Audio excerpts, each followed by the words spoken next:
Andrew Jessop. I'm the Isle of Man Green Party candidate for the Douglas South by-election. And so for most people, really, that's going to scream your priority. Is that the case?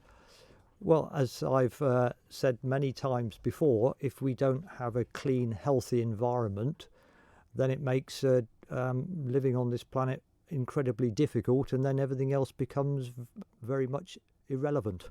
So yes, we need a fitter, healthier planet, and if we have a fitter, healthier planet, we might have fitter, healthier people.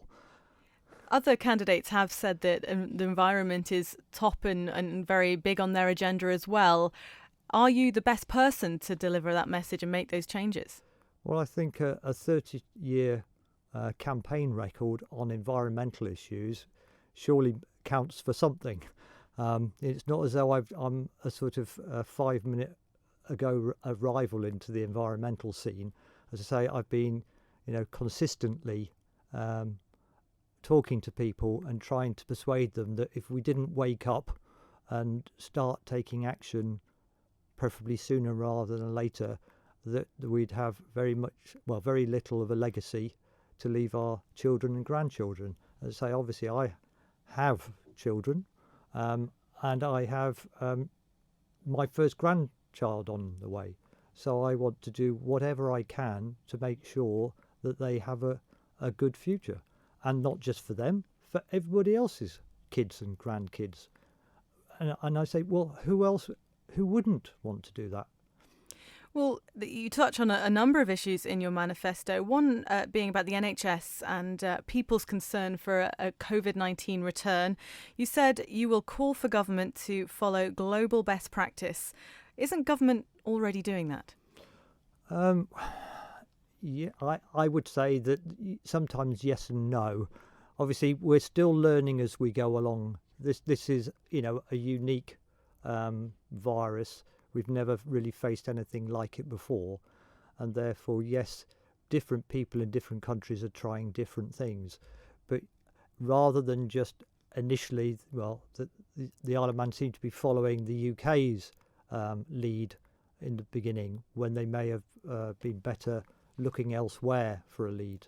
So that's why we're saying, yes, we should be looking further afield, looking at the Australian, the situation in Australia, but certainly we should be looking at what's happening currently in New Zealand.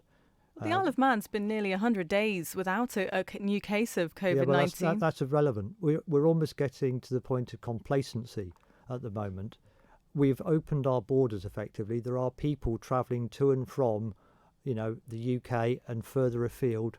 We know that there are people coming back. They are not abiding by the rules that we have set down. Is this scaremongering? There have been no new cases. No, it's not scaremongering, because again, the more people that travel off island, there are a rising number of cases throughout Europe, Spain, Italy, Germany, and in some countries, the pandemic's hardly got started yet. So we cannot be complacent, we cannot let our guard down, and therefore we have to be prepared for cases coming back to the Isle of Man. And if people are getting into that stage of thinking that we're going to be unique in the whole of the world and remain COVID-19 free forever, I think that would be, a bit like ignoring climate change. Well, you've been, as we've mentioned, a Braddon Commissioner for a long time now, and you also mentioned that you'd ran for Douglas South in 2001 already, so that you're really going back to what you've described as your roots. But we will have a general election in 12 months' time. Did you not think it best to wait for that and represent the place you've already been in some way representing? Well, that was certainly a possibility. However, my wife has recently retired. And she wanted a change, and we're selling our house. We're not quite sure yet where we're going to go to, but it's a national politician's role.